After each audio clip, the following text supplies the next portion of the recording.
प्रसन्नं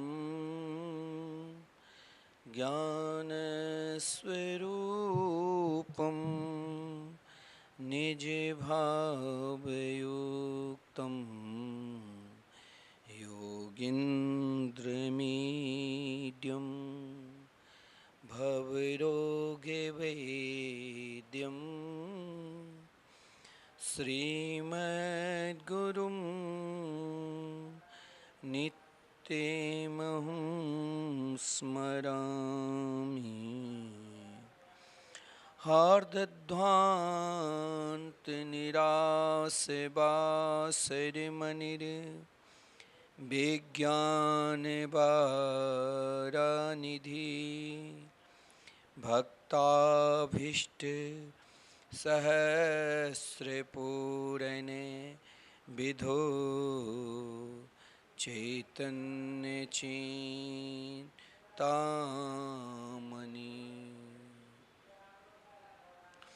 सद्भृङ्गे पसिते विष्णुभक्तिनलिनी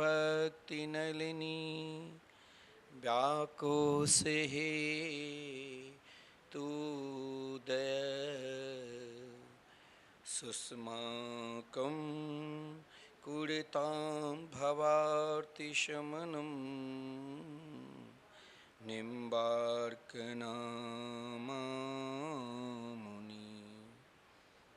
नमस्तस्मै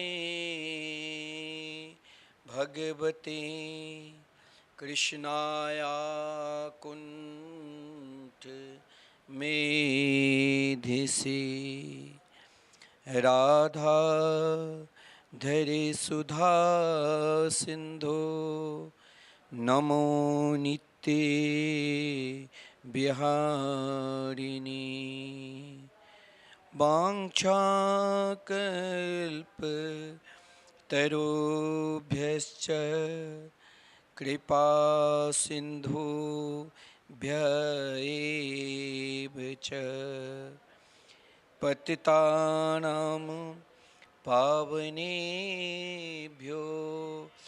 वैष्णवेभ्यो नमो नमः। आइए हम सब दो बार भगवान के मंगलमय नाम ले, तत्पश्चात कथामृत का रसास्वादन करेंगे।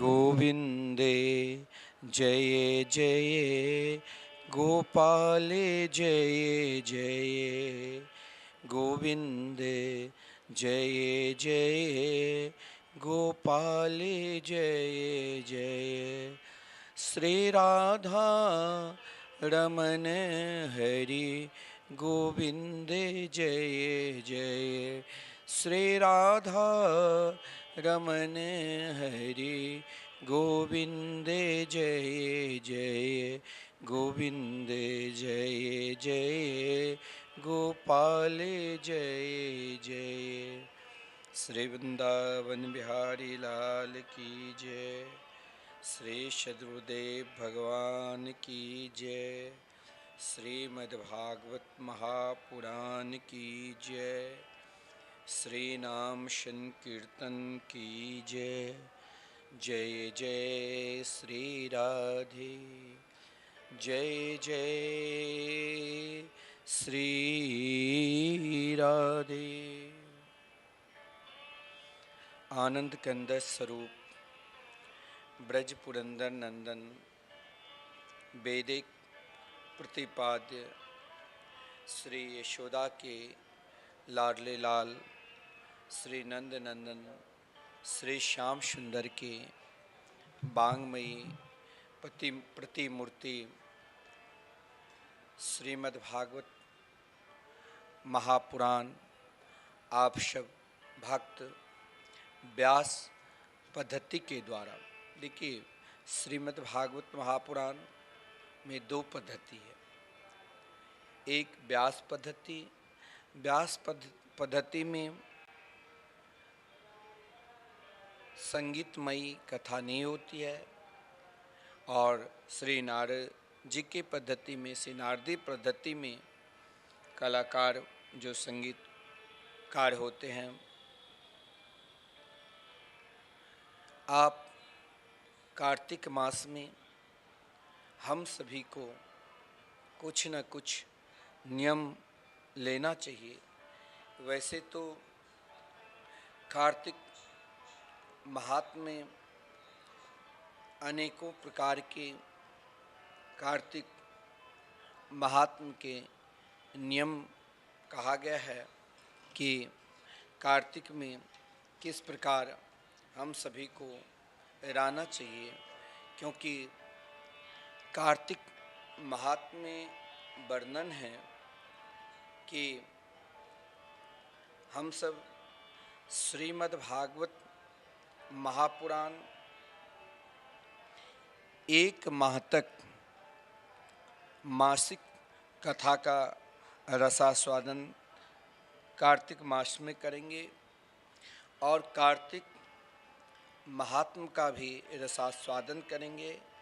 और आज तो आप सब जानते ही हैं, आज शरद पूर्णिमा है और शरद पूर्णिमा हमारे वृंदावन में, जहाँ से आप नित्य श्री धाम वृंदावन से कार्तिक मास के पावन शुभ अवसर पर श्रीमद् भागवत महापुराण के रसास्वादन करेंगे।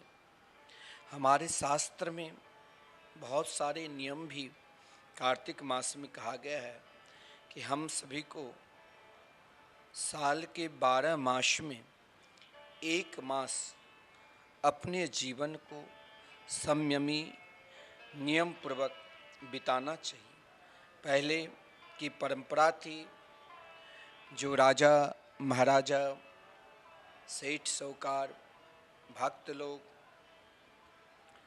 श्रीधाम वृंदावन, अयोध्या, अनेक तीर्थ स्थान, गंगा जी के पावन तट पर रहकर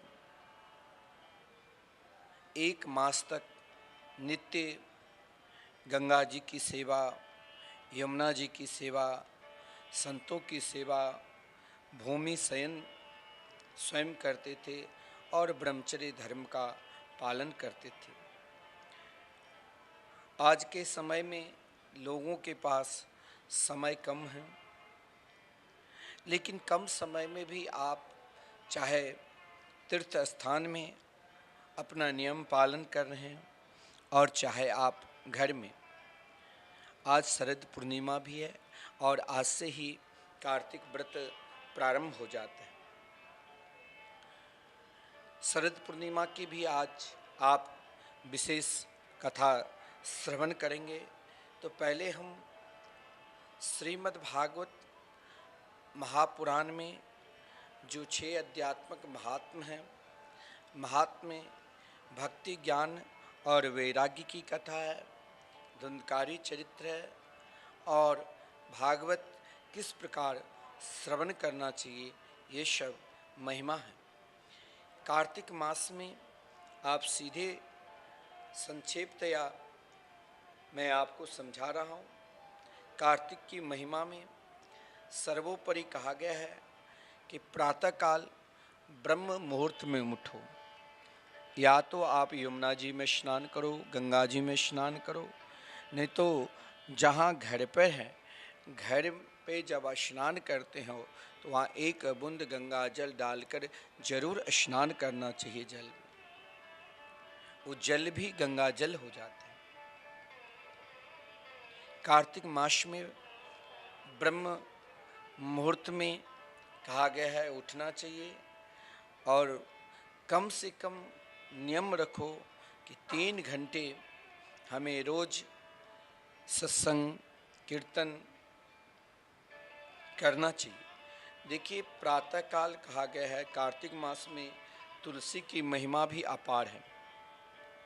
वैसे तो तुलसी की महिमा हर समय है, लेकिन कुछ विशेष समय होता है, कुछ विशेष पर्व होता है। यहाँ तुलसी की महिमा अपार है और हमारे सामने तुलसी की वृक्ष की वन है।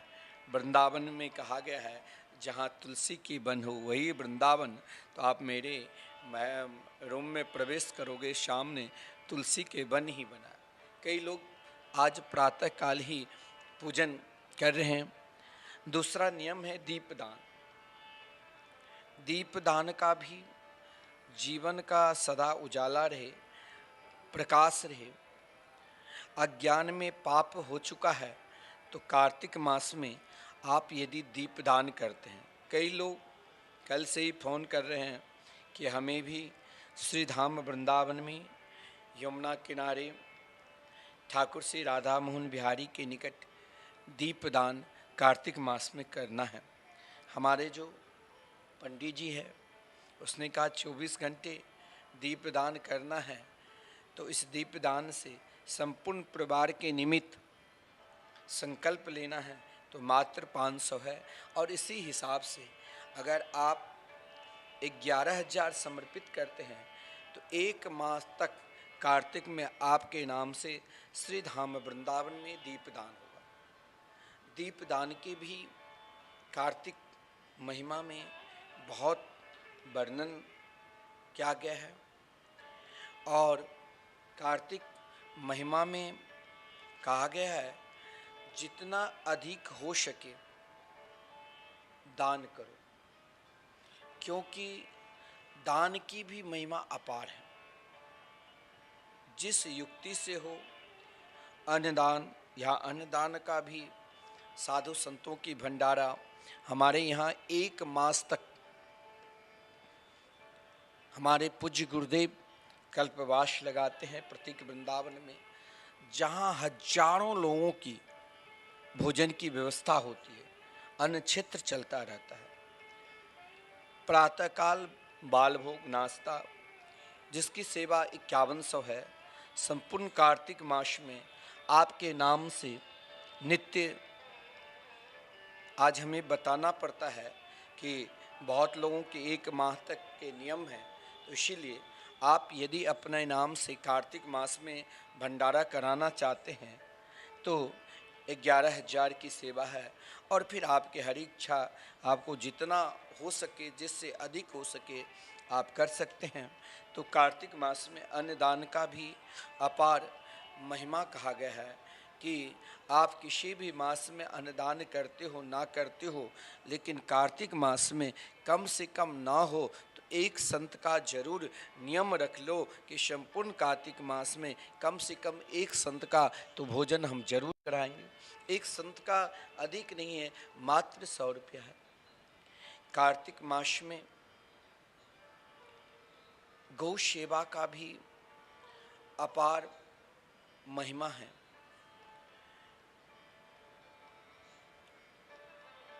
कम से कम आप कार्तिक मास में यह नियम रखो कि हमें नित्य चाहे कुछ हो जाए, हमें गौ माता की सेवा करना है, चाहे जिस युक्ति से हो, जिस प्रकार हो, हमें गौ सेवा करना ही है।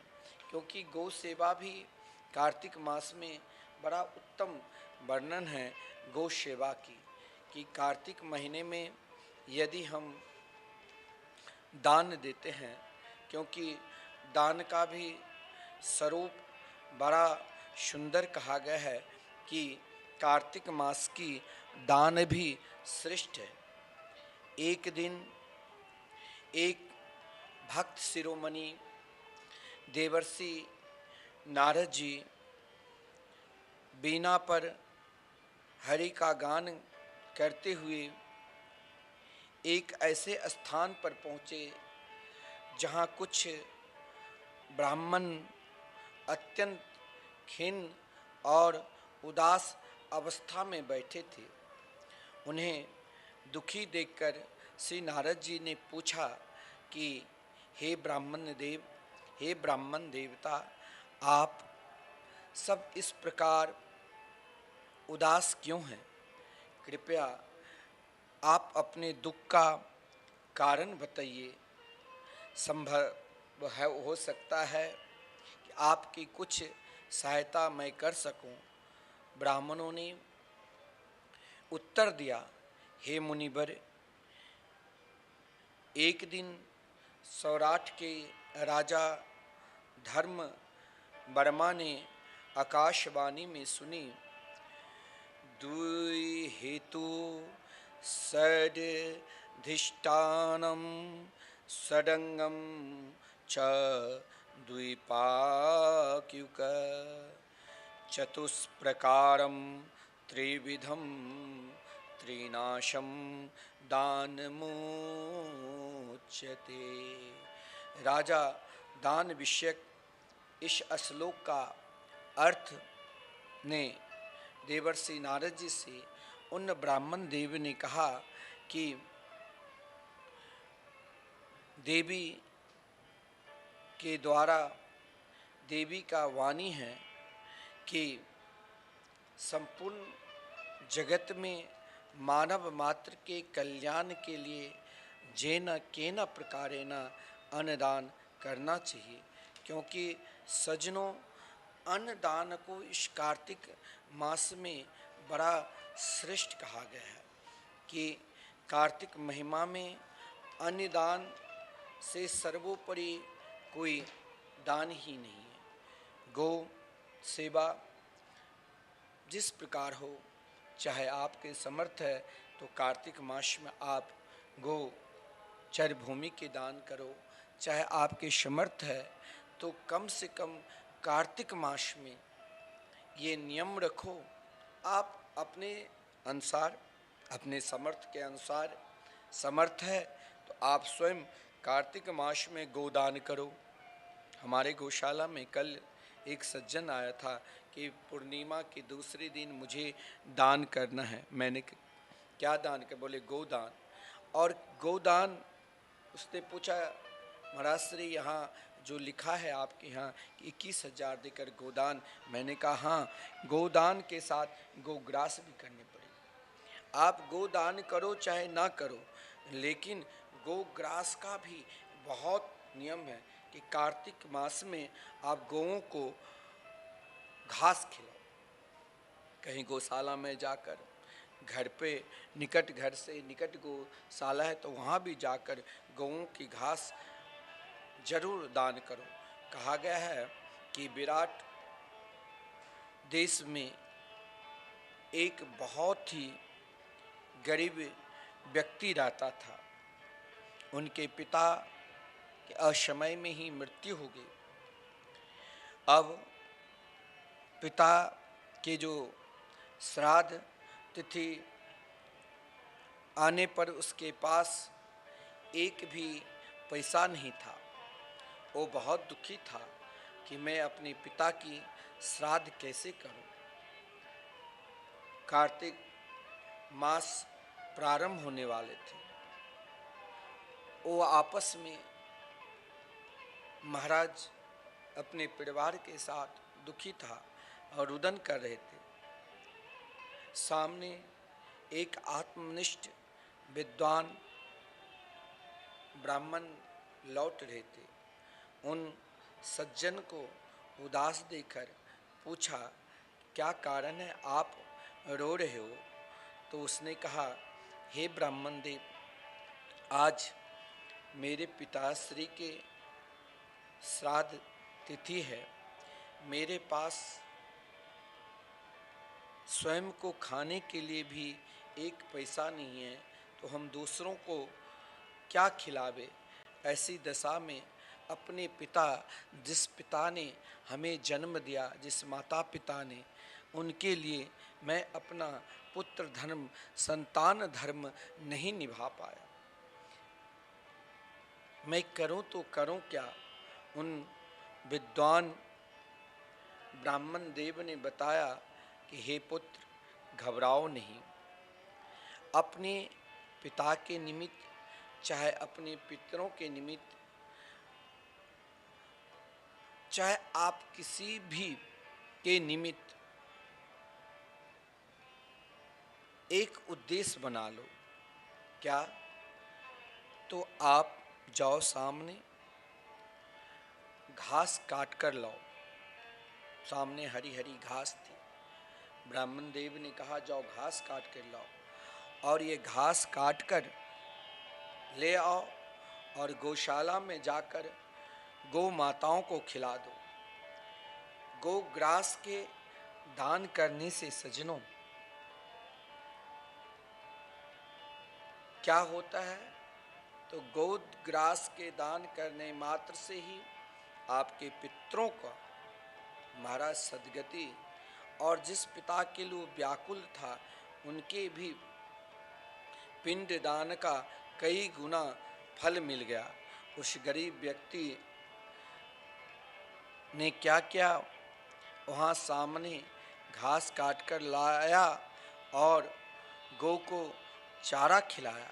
उसके पुण्य के प्रभाव से उनके पितर तृप्त हो गए और तृप्त होकर भगवत धाम गए।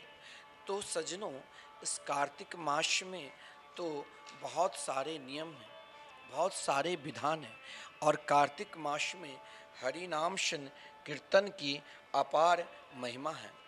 हमारे शास्त्र में भी कार्तिक मास में आप चाहे तो आज शरद पूर्णिमा के दिन है, आज के ही दिन आप कुछ नियम ले लो, क्योंकि साल में 11 महीने हमसे पाप भी होते हैं और पुण्य भी होते हैं, लेकिन अपने पाप के निवृत्ति के लिए इस कार्तिक मास में आप प्रातः काल से ही देश विदेश से लाखों विदेशी विदेश को छोड़कर भारतवर्ष वृंदावन में आकर इन कार्तिक मास में जो उनकी उपासना और निष्ठा देखोगे, प्रातःकाल 4 बजे ही ब्रह्म मुहूर्त में हाथ में झोली माला लेकर पति पत्नी है तो दोनों मस्त में तिलक लगाए हुए हरे कृष्ण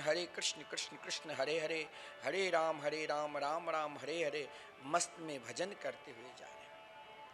और उनकी उपासना देखिए, कार्तिक का नियम का पालन करते हुए अगर आपको कार्तिक में आप प्रातःकाल ब्रह्म मुहूर्त में नहीं जगते हैं, तुलसी पूजन नहीं करते हैं, गौ सेवा नहीं करते हैं, अन्न दान नहीं देते हैं, लेकिन समस्त दानों का फल क्या है, इस कार्तिक मास में हरि नाम संकीर्तन।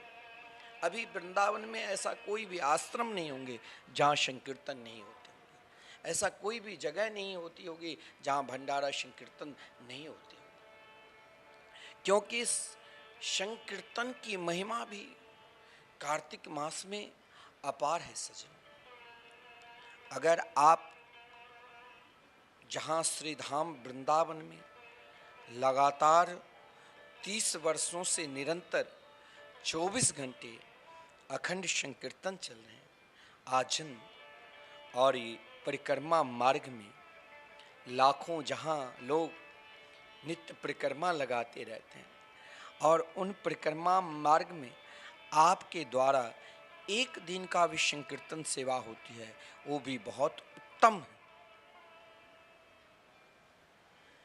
एक दिन का 24 घंटे के संकीर्तन कोई अधिक नहीं, मात्र 1500, और सामर्थ्य है तो आप एक माह, पूरी माह कार्तिक मास में संकीर्तन करो, संत सेवा करो। एक माह की संकीर्तन मात्र 15,000 है। और कार्तिक मास में आपको संकल्प लेना चाहिए कि मैं रहूं चाहे ना रहूं, लेकिन श्रीधाम वृंदावन में मेरे नाम से संकीर्तन चलते रहे।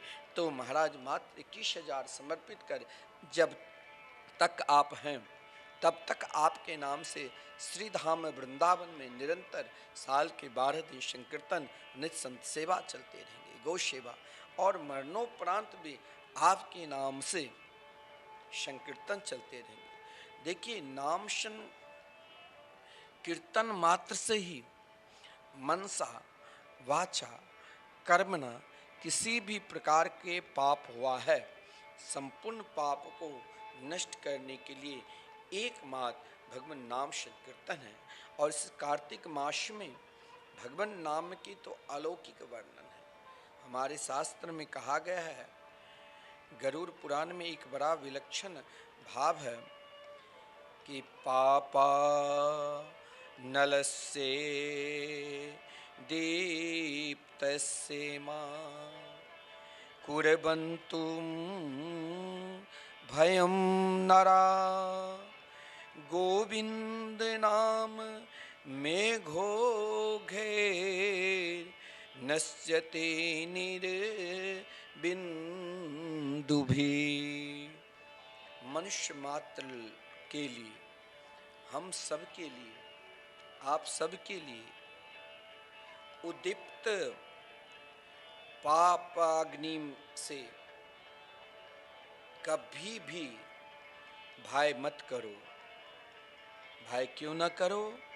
क्योंकि आपने गोविंद के मंगलमय नाम रूपी मेघ समूह के जल बिंदुओं से संपूर्ण उद्दीप्त पापाग्नि जो जल रहे हैं, एकमात्र आप इस कार्तिक मास में भगवान के मंगलमय मधुरमय नाम संकीर्तन के आश्रित लेते हैं, नाम जाप करते हैं, नाम जाप कराते हैं और सर्वश्रेष्ठ ये जो नाम जाप संकीर्तन चल रहे हैं, ये यज्ञ में अपना आहुति डालते हैं।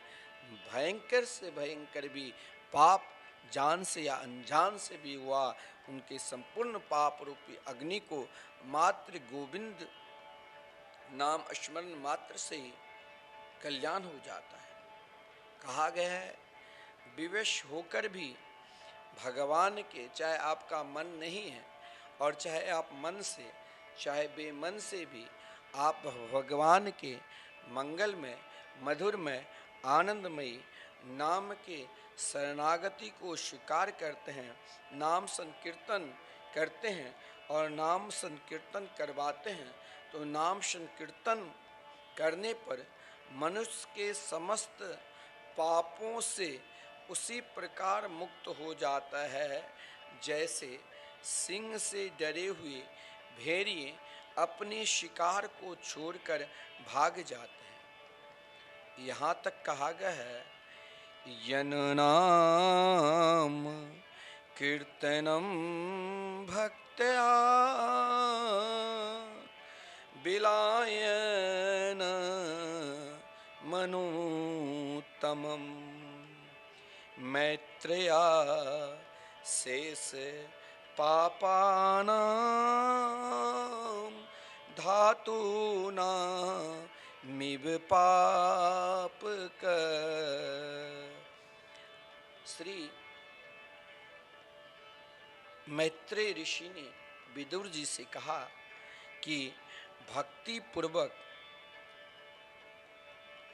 किया गया जिसमें भगवान के मंगल में नाम का कीर्तन, चाहे कोई भी प्राणी क्यों न हो, नाम कीर्तन मात्र से, नाम कीर्तन करवाने मात्र से उसी प्रकार उनके समस्त पापों के विलीन कर देने वाले सर्वोत्तम सर्वश्रेष्ठ साधन है। जैसे धातुओं के सारे मैल को जला डालने के लिए आग है।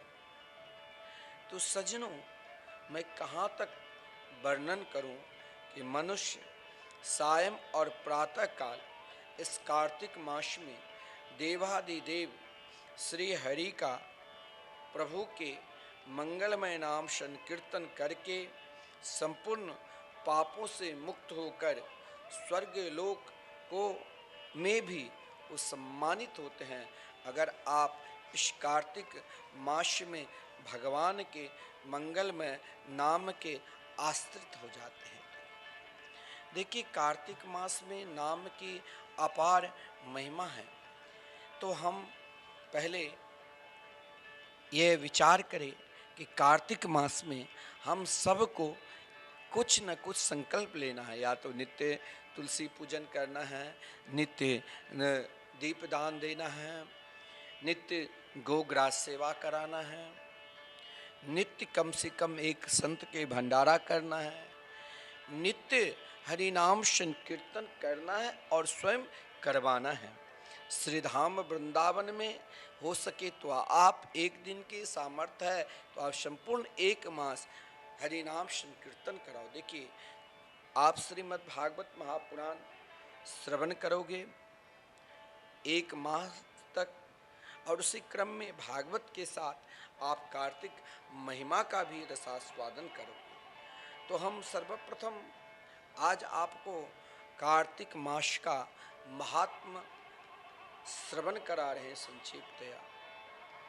कहा गया है हरिद्वार में देव शर्मा नाम के एक श्रेष्ठतम विद्वान पंडित थे। वे नित्य अतिथि से भी, चाहे उनके द्वार पर कोई भी जाए, नित्य वो संकल्प लिया था और कार्तिक मास में विशेषकर कोई भी उनके यहाँ आते तो सर्वप्रथम उनको भोजन कराते। अतिथि सेवी और नित्य पंचदेवों के और ब्राह्मण देव, जो देव शर्मा नाम के प्रतिष्ठित पंडित जी थे, नित्य पंचदेवों की सेवा करते थे। भगवान सूर्य में उनका विशेष अनुराग था, प्रेम था। और भगवान श्री कृष्ण ने स्वयं बतलाया है कि जैसे वर्षा का जल सब ओर से आकर समुद्र में मिल जाता है, वैसे ही सूर्य, शिव, गणेश, विष्णु और शक्ति के पूजक मेरे ही पास आते हैं। ध्यान देना, ब्राह्मणदेव पंचदेवों की उपासक और नित्य अन्नदेय अन्न सेवा करते थे, अन्नदान अन्न क्षेत्र चला रखे थे। जो भी आते थे खाओ भरपेट। जहाँ कहीं भी अन्न क्षेत्र चलता है वहाँ उसे टोका नहीं जाता है कि आप कौन सी जाति हो, कहाँ से आए हो। वहाँ तो आपको आदर के साथ प्रसाद मिलेगा। नित्य ब्राह्मण देव अतिथि सेवा और पंचदेवों के उपासक थे। देखिए, श्री कृष्ण की उपासना इस कार्तिक मास में विशेषकर श्री राधा कृष्ण की उपासना बहुत सर्वोपरि माना गया है। चाहे आप किसी भी देव की उपासना करते हैं, लेकिन उन उपासना के फल श्री कृष्ण के चरणारविंद की भक्ति में ही आपकी प्राप्ति होगी। सूर्य के जैसे हम नित्य पंचदेव के पूजन करते हैं, तो पंचदेव में सूर्य, शिव, गणेश, विष्णु और शक्ति के पूजक भगवान स्वयं श्री कृष्ण कहते हैं, उन पंचदेव के पूजक मेरे ही पास आते हैं। मैं एक ही हूँ और उपासकों के कल्याण के लिए, हित के लिए भगवान ने स्वयं का मैं भिन्न भिन्न रूपों में अपने को प्रकट करता हूँ। जैसे उस देवदत्त नामक कोई व्यक्ति पंडित जी थे, वह माता पिता के लिए पुत्र, जैसे मानो कोई, ध्यान देना, देवदत्त नाम के कोई व्यक्ति है, वह माता पिता के लिए पुत्र, गुरुओं के लिए शिष्य, पत्नी के लिए पति, पुत्र के लिए पिता और शिष्य के लिए गुरु है। उसी तरह स्वयं भगवान श्री कृष्ण कहते हैं कि मैं अनेक नामों से पुकारा जाता हूँ। देव शर्मा सूर्य की आराधना करने से वो परम तेजस्वी हो गए थे। देखिए, सूर्य देव की उपासना से हम स्वयं को निरोग होते हैं। जैसे आपको डॉक्टर भी कहेंगे कहीं कोई ऐसा भी कैल्शियम है वो कमी हो जाती है, विटामिन डी के लिए आपको सूर्य के ताप को कुछ देर सहन करना पड़ता है, उससे वो विटामिन की प्राप्ति हो जाती है। तो देखिए, सूर्य की उपासना और आराधना करने से कहा गया है व्यक्ति बाहर से भी तेजस्वी। आज आप सुंदरता के लिए नाना प्रकार के क्रीम लगाते हैं, उससे सुंदरता नहीं होती। अगर आपको चाहिए कि अंदर से भी सुंदरता और बाहर से भी सुंदरता प्रकट हो, अंदर की सुंदरता क्या है कि चिंता से दूर रहना, निरंतर प्रसन्नता में रहना। अगर वही निरंतर मुस्कुरा सकता है, निरंतर उसके हृदय में प्रेम हो सकता है, जिसके हृदय में अंदर से तेज है, और अंदर के तेज प्रकट करना है तो भुवन भास्कर सूर्य की उपासना करो। इस कार्तिक मास में पंचदेव की भी उपासना की बड़ी महिमा है। सूर्य की आराधना उपासना करने से, कहते हैं, नित्य सूर्य की जल आप समर्पित करते हो और 7 बार परिक्रमा लगाते हो उन जल को, तो कहा गया है सप्तलोक की परिक्रमा का फल मिलता है और आपके अंदर इतनी ज्योति और तेज संपन्न हो जाता है, जो आपकी आँख की दृष्टि भी कमजोर है तो उस जल के जो जल भगवान भास्कर सूर्य को समर्पित करते हो, वही जल अपने आँख में 7 बार पुनः सूर्य के मंगलमय नाम लेकर, ओम भास्कराय नमः नाम लेकर नेत्र में अगर आप लगाओगे तो आपके आँख से जो कम दिखाई देती है वो पुनः दोबारा ज्योति रोशनी आ जाएगी। क्योंकि उन देव शर्मा नित्य भुवन भास्कर सूर्य की आराधना करते थे, जिससे कारण वो सूर्य के समान परम तेजस्वी हो गए थे। भगवान नारायण उन पर निरंतर प्रसन्न रहते थे। देव योग से उन ब्राह्मण देव के कोई पुत्र नहीं हुआ। एक पुत्री थी जिसका नाम बड़ा विलक्षण है। उस पुत्री का नाम भी गुणवती था और गुणवती चंद्र नामक शिष्य से उन्होंने, उस पंडित जी ने अपने गुणवती पुत्री का विवाह करा दिया। कार्तिक महात्म में ये वर्णन है। उन ब्राह्मण देव ने अपनी पुत्री गुणवती को अपने शिष्य चंद्र नामक शिष्य से उनका विवाह करा दिया और जब विवाह हुआ, विवाह के बाद चंद्र पुत्र की भांति महाराज अपने पिता ससुर को, देव शर्मा को आदर क्या करता था। उनको कभी ये नहीं लगता था कि ये हमारे दामाद है। एक दिन देव शर्मा और चंद्र कुश और समिधा लाने के लिए पर्वत पर गए। वहाँ जहाँ पर अपने पिता के लिए चंद्र ने कुश लेने के लिए पर्वत पर गया, उस पर्वत पर एक कूर नाम के राक्षस उन पर टूट पड़ा और वे दोनों भाग न सके। और क्या हुआ, दोनों को, देव शर्मा को और चंद्र को, उसने, राक्षस ने अपना ग्रास बना लिया। ध्यान देना, सूर्य की उपासना और तीर्थ में मृत्यु होने के कारण, हरिद्वार के पावन क्षेत्र में मृत्यु होने के कारण भगवान ने उसे अपने धाम में बुला लिया और इस तरह दोनों की सद्गति हो गई। देखिए कार्तिक की महात्म क्या है। कार्तिक मास में आपने थोड़ा सा भी दान कर लिया और एक दिन भी कम से कम भगवान नाम संकीर्तन करा लिया ना, तो भगवान नाम कीर्तन का क्या फल मिलेगा सज्जनों। अगर किसी कारण बसात ये शरीर है, उन ब्राह्मण देव ने कभी सोचा भी नहीं था कि मेरी मौत इस प्रकार होगी। दोनों ससुर और दामाद उन असुर राक्षस के ग्रास बने, लेकिन भुवन भास्कर सूर्य की उपासना के फलस्वरूप भगवान उन पे अति प्रसन्न थे, जिस कारण भगवान ने उसे अपना निज धाम बुला लिया और उन दोनों की सद्गति हुई। कार्तिक मास में कहा गया है भजन पूजन करने से 10,000 गुना फल मिलता है। उनकी जो पुत्री थी गुणवती, जब उनको ये समाचार सुना तो बहुत दुखी हुई। रोते रोते वो बेहोश हो गई।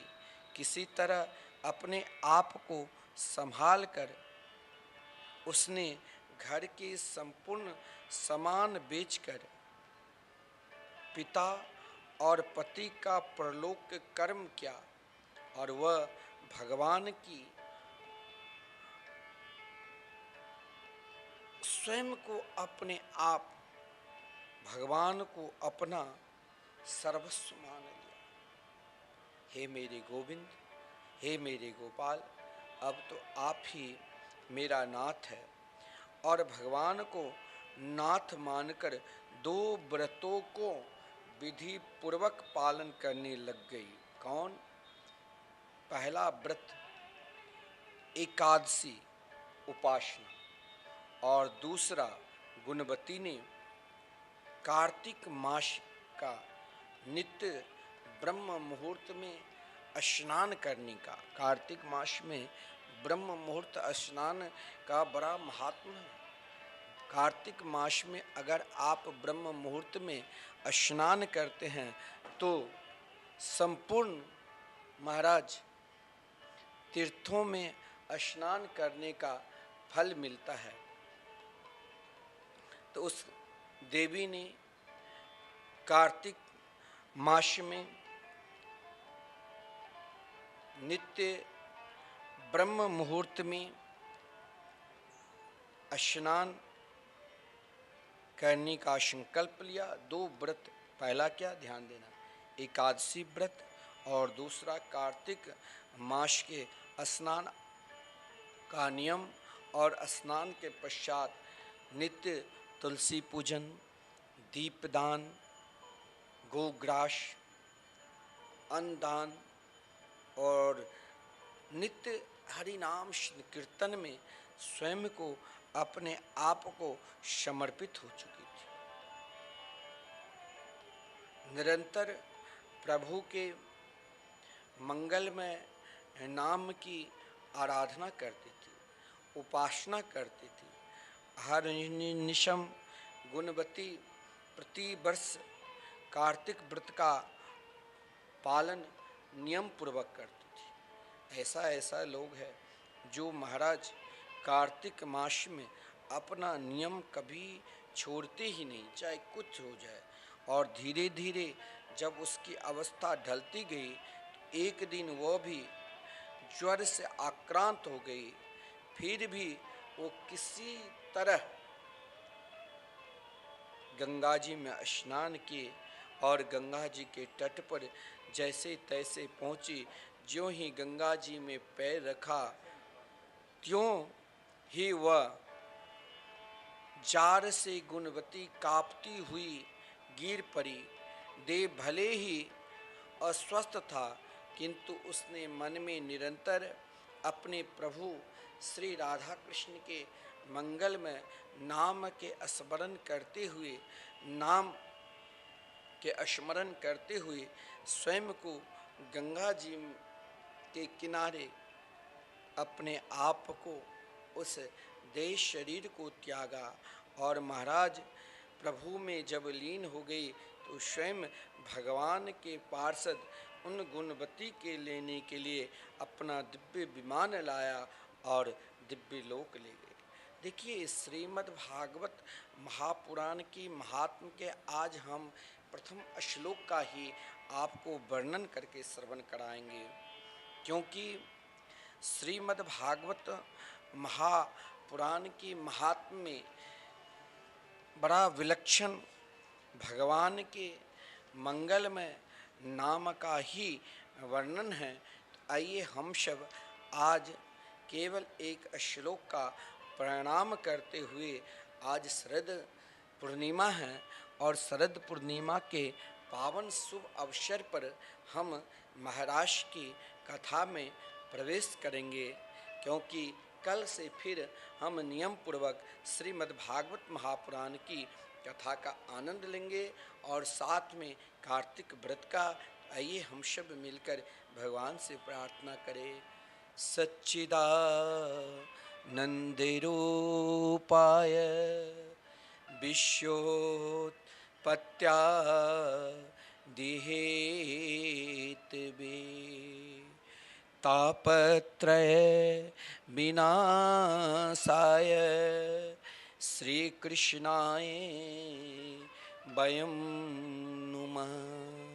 आप ध्यान देना, अभी अभी आपने कार्तिक महात्म को श्रवण किया कि इस कार्तिक महात्म में एकमात्र भगवान के मंगलमय नाम संकीर्तन ही सर्वोपरि है। इसलिए हमें भी भगवान नाम पर पूर्ण रूप से विश्वास करना चाहिए। आप कहोगे कि हम भगवान को क्या माने? देखिए, जहाँ जिस समय जिस घड़ी, क्योंकि कहा गया है सच्चिदानंद रूपाय, भगवान सत्य चित्त और आनंद का स्वरूप है। जो सत्य थे, सत्य है और सत्य ही रहेंगे। आपको जब जिस समय मन करे कि हमें सत्य स्वरूप परमात्मा की आराधना करना है, उपासना करना है, उनकी आराधना में लग जाओ, उपासना में लग जाओ, क्योंकि चित्त की प्रसन्नता के लिए भगवान के मंगलमय नाम से श्रेष्ठ और कुछ है ही नहीं। और जब आप नाम के आश्रित हो जाते हैं, जो भगवान के नाम लिए हैं ना, वही सच्चा आनंद को प्राप्त कर सकता है, सच्चा सुख को प्राप्त कर सकता है। जिसके हृदय में भगवान के मंगलमय नाम है, आप ये मत सोचना हमने भगवान नाम संकीर्तन श्री धाम वृंदावन में कराए तो हमें क्या मिलेगा। देखिए, भगवान के शरण में जाने से, क्योंकि कहा गया है विश्वोत्पत्त्यादि हेतु भी, जो विश्व के स्वयं पालन करते हैं, विस्तार करते हैं और अंत में समाते हैं। देखिए, भगवान के शरण में जाने के लिए ये कभी नहीं घबराना चाहिए कि हम पापी हैं, कि हम स्वयं तन मन धन से दुखी है। भगवान के शरण में चाहे आप अपने पाप को लेकर जाओ, चाहे अपने ताप को लेकर जाओ, आपका कल्याण ही होगा। ऐसे श्री राधा कृष्ण के मंगल में, मधुर में, आनंद में हम उनके मंगलमय नाम को प्रणाम करते हुए आइए हम सब अब शरद पूर्णिमा के दिव्याति दिव्य प्रसंग को आज आनंद ले, क्योंकि शरद पूर्णिमा में आज चंद्रमा की 16वीं छटा के दर्शन होता है। आज के दिन भगवान श्री कृष्ण ने यमुना जी के पावन तट बंसी बट के सहारे दिव्याति दिव्य राश में की, और उन भक्तों को, जिन भक्त ने केवल अपने आप को, अपना जीवन श्री कृष्ण में लगा दिया। आज देखो, आज के दिन ठाकुर जी को खीर के भोग लगते हैं। रात्रि भर खीर को सामने चंद्रमा की जो छटा, 16 कला की छटा अगर उस खीर पर पड़ता है तो उसे अमृत की तरह माना गया। शरीर में व्याधि दूर होता है, यहाँ तक कि चर्म रोग है और उस खीर का ग्रहण करता है नियम पूर्वक तो चर्म रोग भी समाप्त हो जाता है। आइए हम सब दो बार भगवान के मंगलमय नाम के स्मरण करते हुए, शरद पूर्णिमा के दिन है और हम महाराष्ट्र की कथा की आनंद ले। प्रिय राधे, प्रिय राधे, राधे राधे प्रिया प्रिया, प्रिय श्यामा, प्रिय श्यामा, श्यामा श्यामा प्रिया प्रिया। श्री वृंदावन बिहारी लाल की जय।